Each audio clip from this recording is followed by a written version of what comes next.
this, talking next on how often are two random permutations comparable. I'll start recording. Is it?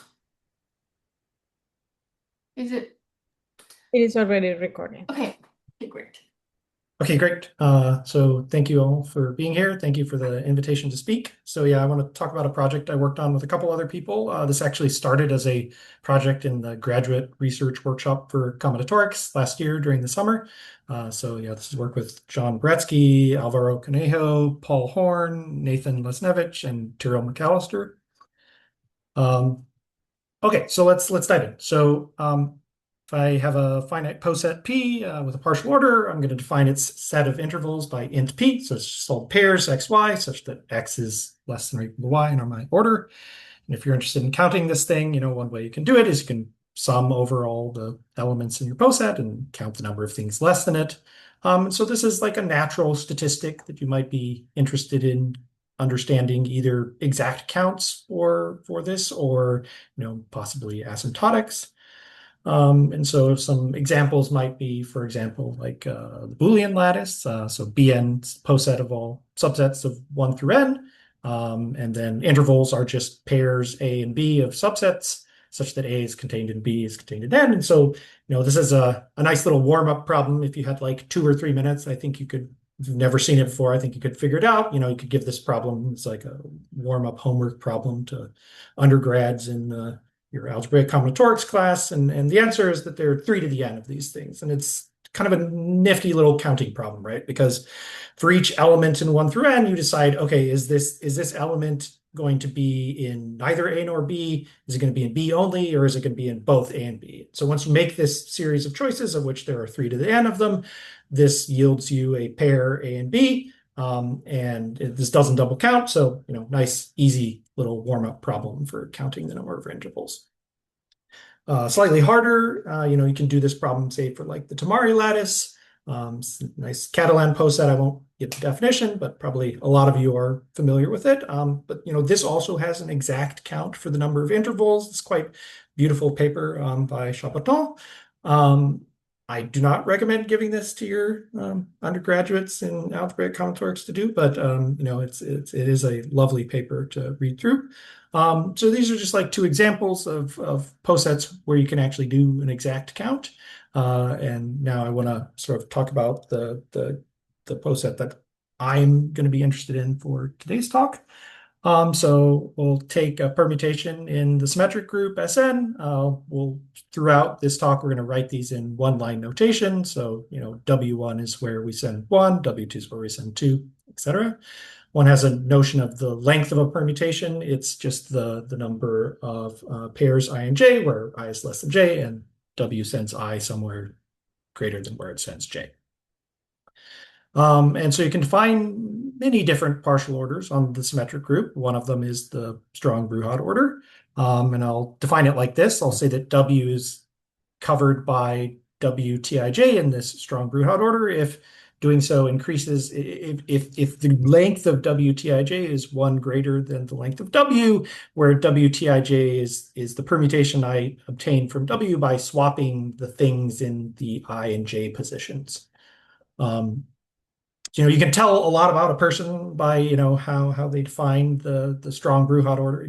If someone came up to you in the street and demanded that you define the Bruhat order for them, how would you do it? Well, I mean, like, first maybe back away a little bit, but then define, how would you define it? For me, I think I would define it as the order you get from geometry. That is, if you have 2 Schubert cells, and you would like to know, you want to find the order induced by orbit closure containment, that is, which, Schubert variety is contained in another, this sort of a natural geometric way of getting the strong Bruhat order.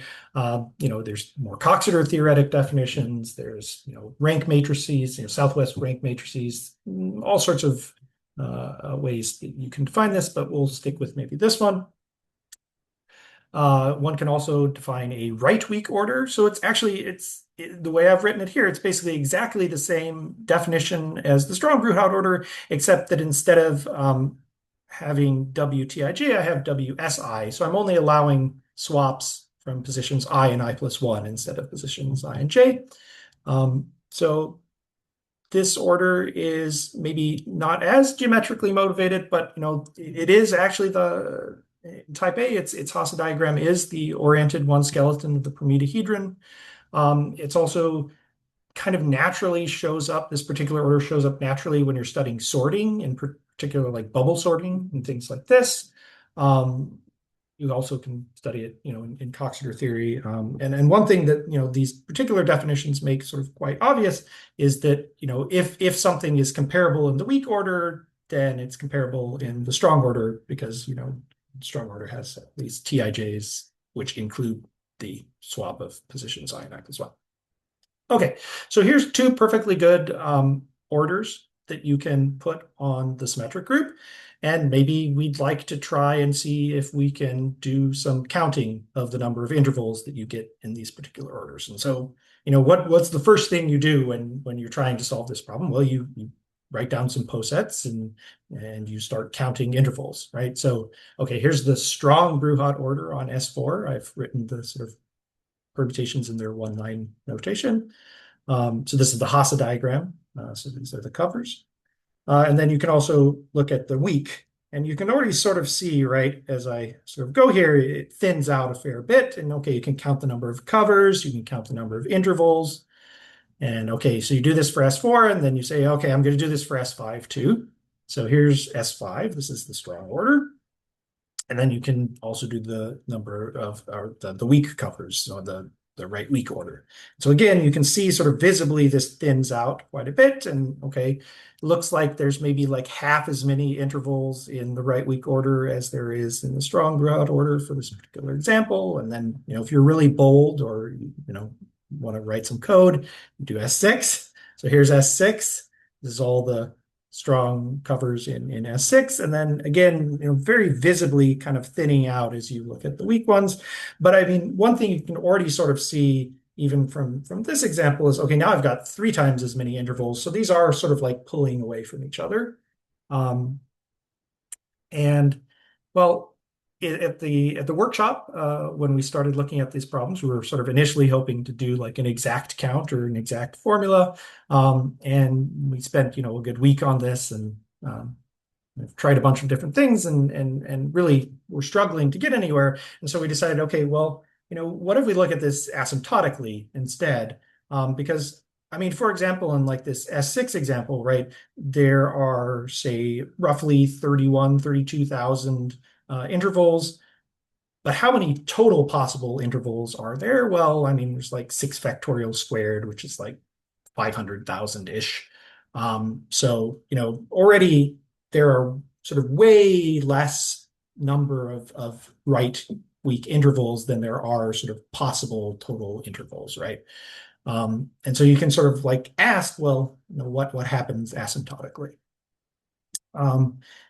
So one thing I should maybe mention here is, right, I promised you a talk on probability. What is the probability that 2 permutations are comparable?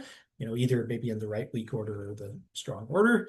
And all I've been talking about is intervals, interval counts. But, secretly, these are, well, maybe not secretly, like these are just the same thing, right? Like if you can tell me how many things are in your poset, then knowing the number of intervals is exactly equivalent to knowing the probability that 2 things are comparable if you're selecting them uniformly at random, right?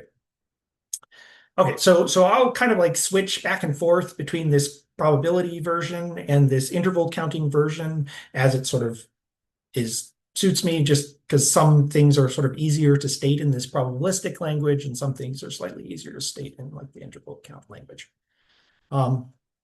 Okay, so I guess the answer to this question is you can't exactly say what the probability that 2 permutations selected uniformly at random are comparable in the right weak order.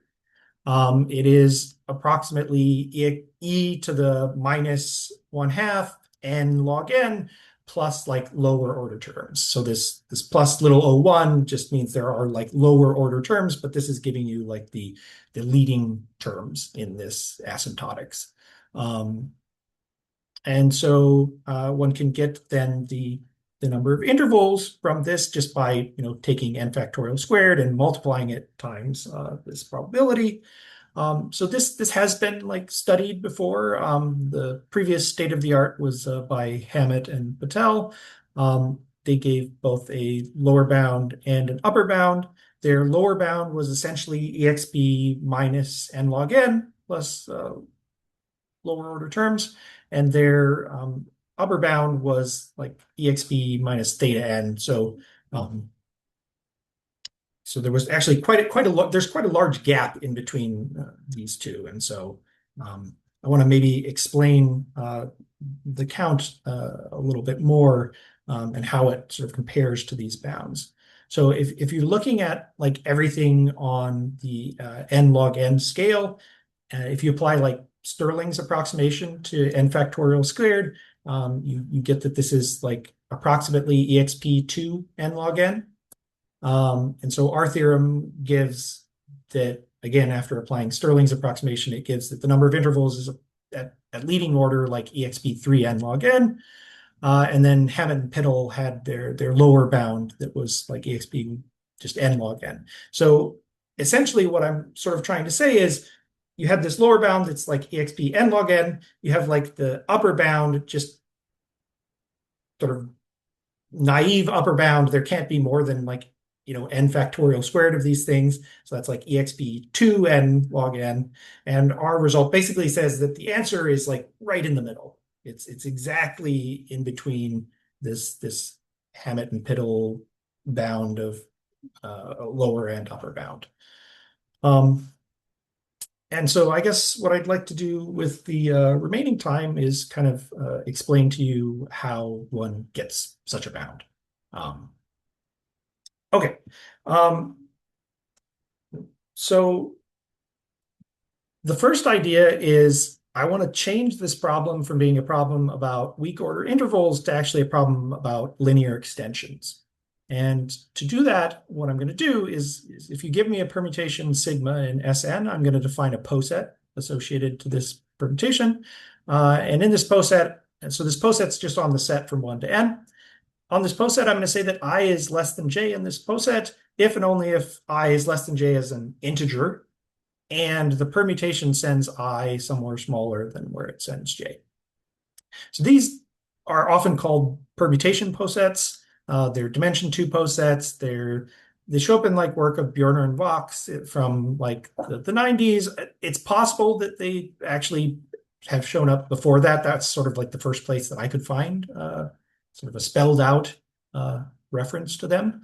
But one thing you can use these posets for is if I write EQ for the number of linear extensions of a finite poset Q, it turns out that you can show, and it's not very hard. Like it's again, like, if you sat down for like 5 or 10 minutes, I think you could prove that the number of things that's less than some permutation omega in the right weak order is actually exactly equal to the number of linear extensions of the permutation poset associated to omega inverse. And so this gives you a way of like completely reframing this interval count problem as a problem about counting linear extensions, because, well, you write the number of intervals as the sum over all permutations of the number of things that are less than omega. Each of these is themselves a number of linear extensions of the permutation poset associated to omega inverse. And then this final equality here is just applying the bijection from omega to omega inverse. And so one can completely write this, you in fact get equality, that this is exactly equal to the number of linear extensions of each of these permutation posets. Okay, so we've reframed the problem completely now in terms of number of linear extensions. And now what I'd like to do is I'd like to upper and lower bound the number of linear extensions in the permutation poset. Maybe before I do that, just so we can sort of like see what's happening. So if I take the permutation 3, 4, 1, 2, it is its own inverse. You can write down the permutation poset associated to this. It's very simple. It's just that in this poset, 1 is less than 2 and 3 is less than 4. That's it. And then what's a linear extension of this poset going to be? It's going to be any ordering with 1 before 2 and 3 before 4. And so I list out the 6 things that satisfy this, and they are indeed the 6 permutations that are less than 3, 4, 1, 2. So that's it. All right, so great. We've reframed the problem in terms of linear extensions, and so now we would like to actually, try and upper and lower bound these counts. And so what you can do is you can use some of this, you can use what's known as this Green-Kleitman-Fomin data associated to a poset. So these capital A's, these AKs, they're going to be the maximum number of things in my poset that I can cover by, say, like K antichains. And the capital C's are going to be the maximum number of things I can cover in my poset with K chains. And then these little A's and little K's are just going to be like the successive differences of these quantities. And then it turns out by a theorem of Bochkov and Petrov that you can lower bound the number of linear extensions in terms of this data, in terms of this GKF data. And the lower bound comes in terms of this anti-chain data, and the upper bounds comes in terms of this chain data. I have a feeling, so this Bochkov and Petrov result is like a 2021 result. I've been told by several people that like this was maybe a sort of folklore result, that it was like known for a very long time, but this was sort of the first place I could find that it was actually written down somewhere.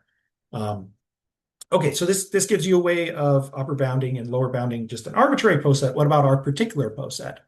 Well, okay, before that, maybe I'll give an example. So let's look at this same P3412, this permutation poset associated with 3412. Well, I mean, sort of can see immediately the largest antichain has size 2, and I can cover this thing, well, with one antichain, I can cover 2 things. With 2 antichains, I can cover 4 things. Same actually for the chains, right? We can cover this with 2 chains total. So this gives you your GKF data. And then if we actually like compute the uppers and lower bound here using this data, it says that the number of linear extensions should be upper bounded by 6 and lower bounded by 4. And indeed, we found, that the exact value of this was 6, but these bounds can be, they're relatively nice bounds in general. Okay, so what about our particular problem for the permutation poset then? Well, we sort of need like 2 facts.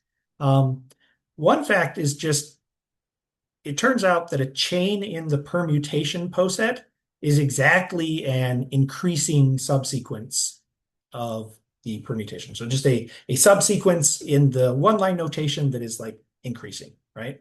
And then the longest increasing subsequence is exactly going to tell you the height of your poset. And what that tells you then is just by Mirsky's theorem is that, well, if you know that the longest increasing subsequence in your permutation is at most t, this tells you that the height is at most t. And so in particular, you can cover your poset with at most t antichains. Okay, so that's fact 1. And then the other fact is that the chain data for our poset, actually you can get it from RSK.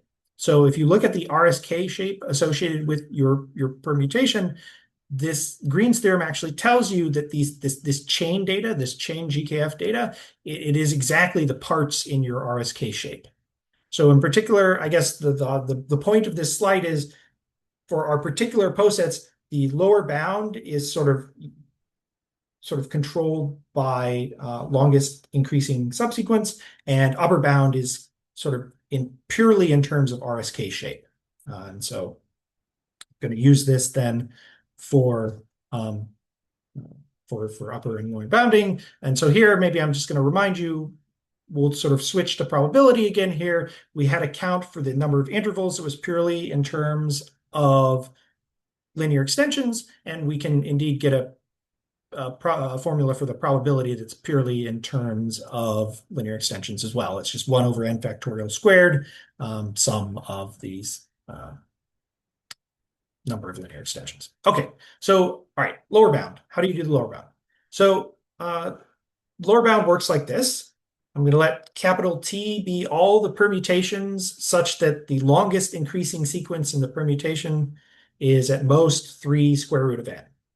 So it turns out that there's like a number of ways of showing this, but asymptotically, all permutations satisfy this. Or, like with high probability, they satisfy this. Like 1 minus little o1 times n factorial permutations satisfy this. Okay? And so we'll let little t here be the ceiling of 3 square root of n. And well, for such a permutation, for a permutation whose longest increasing subsequence is at most 3 square root of n, Bochkov and Petrov give us this lower bound in terms of the AIs, of which there are at most t of them. That would, right? So the t is sort of controlling how many of these anti-chains there are. And well, when you have a bound like this, where you have a bunch of like these AIs that are summing up to n, how do you lower bound this lower bound? Well, this lower bound is minimized when each entry is as equal as possible. And so you compute that and you figure out how small that is. And then this number 3 is sort of giving you that exact value. Oops. That exact value. Basically, it's just saying you want t minus r q's and you want r q plus 1s, just as equal as possible. And then you just remember that q here is approximately square root of t, and sorry, q here is approximately square root of n. And so what you do is you go down to this bottom formula. Well, you have that the probability is 1 over n factorial squared summation of these extensions. And then you take that summation and you, instead of summing over all permutations, you only sum over the permutations that are in capital T. And each one of these is lower bounded by this q factorial, q plus 1 factorial, of which there are cardinality of t many of these. So you just plug all that in, and then you plug in the fact that q is approximately square root of n, and you just use Stirling's, and then magically the number pops out. So the lower bound here was actually like much easier than we expected it to be. Basically, once you interpret it in the right way, this kind of like falls out by sort of almost like really routine analysis. The upper bound is what turns out to be a little bit trickier. And so we use RSK for the upper bound. So again, we'll start with just this same probability here. And remember, right, fact 2 that I told you earlier is the upper bound on the number of these linear extensions, it depends only on the RSK shape, right? So the idea is to take this summation over all permutations, and I want to group them by their RSK shape. Okay, so that's what I'm doing in this first inequality here, is I'm just literally taking all of the permutations that have the same RSK shape. Each of those have the same upper bound because it only depends on the RSK shape. And once I do that, then I just use that, well, to get to this final inequality, I just pull out the n factorial, and I use that each of these things in the inner summation is equal to one another. And I get this equality here. And then finally, what I do is, well, okay, I do a bunch of stuff here. This quantity, this number of permutations that have some fixed RSK shape, this is exactly equal to the number of semi-standard Young tableau of that shape squared. So that's just Plancherel, essentially. And then I additionally use that I can count the number of semi-standard Young tableau of some fixed shape by the hook length formula. So I plug in the hook length formula here, and I just do a whole bunch of rewriting here in terms of that. And I get an upper bound of my probability that's in terms of n factorial and in terms of a bunch of partitions, essentially, and their hook lengths and the various factorials of their part lengths. Okay, so I'm going to rewrite this previous bound. In between sort of this page and this page, I'm not really doing anything other than sort of like packaging everything as into the exponential. And okay, so here's the idea now. How do you upper bound a summation that looks like this? Well, the most like naive way that you upper bound a summation that looks like this is you figure out how big can that summand be? Like what is the maximum possible value of the summand and how many summands are there? Then the biggest it can possibly be is maximum size of summand times number of summands. And so then what you'd like to do to finish the analysis here is you just like to figure out sort of how big can the summand be, which is how small can this phi of pi be. And so I would say like the vast majority of the paper, like probably 75% of the paper is this technical statement that if you have a partition of n, then this phi of lambda, it is greater than 3 over 2 n log n minus 5n, right? The majority of the analysis in the paper is sort of giving this sort of lower bound, and it's a lower bound, and there's some subtle technical analysis that sort of happens here because like when you're sort of close to the standard RSK shape, right, there's this VKLS window where most permutations, their RSK shape is near this VKLS shape. In that case, like one of the summations in this phi of lambda sort of takes over, but then in other shapes, like where your shape is like has a very long first row or a very long first column, then kind of like the other summation or the other summand plays a larger role. And so it's sort of like a careful technical analysis of this. And then you finish by, well, you just now do exactly what I said before, which is you take n factorial times the number of summands times as the largest that a summand could be.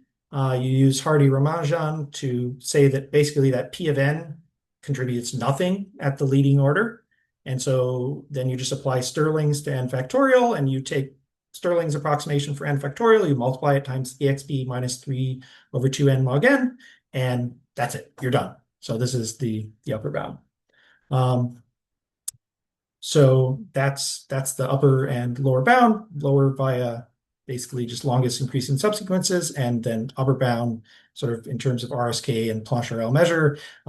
Slide is, so when we'd done this result, I'd sort of like just taught an algebraic combinatorics class, and I feel like I used like probably like 3/4 of the results that I covered in that class in this proof.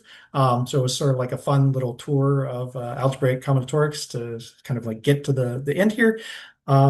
All right, I know I'm sort of like over time here. I have some future directions if people want to talk about that later. I can do that. I want to share one other thing really quick. A second.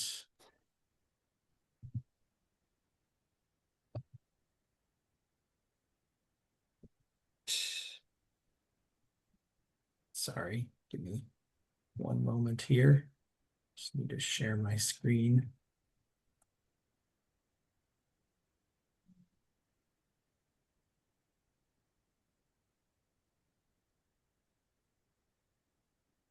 Okay, hopefully this will work. All right. Oh, I'm like blocking my own. There we go.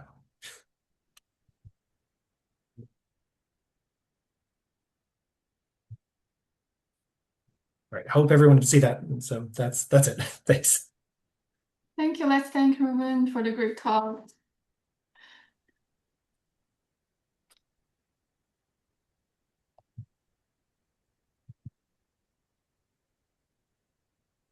Covers in the Bruhat order.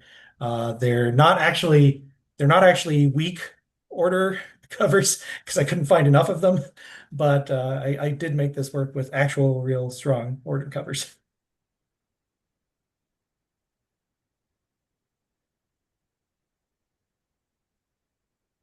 Okay, I think I'll stop recording.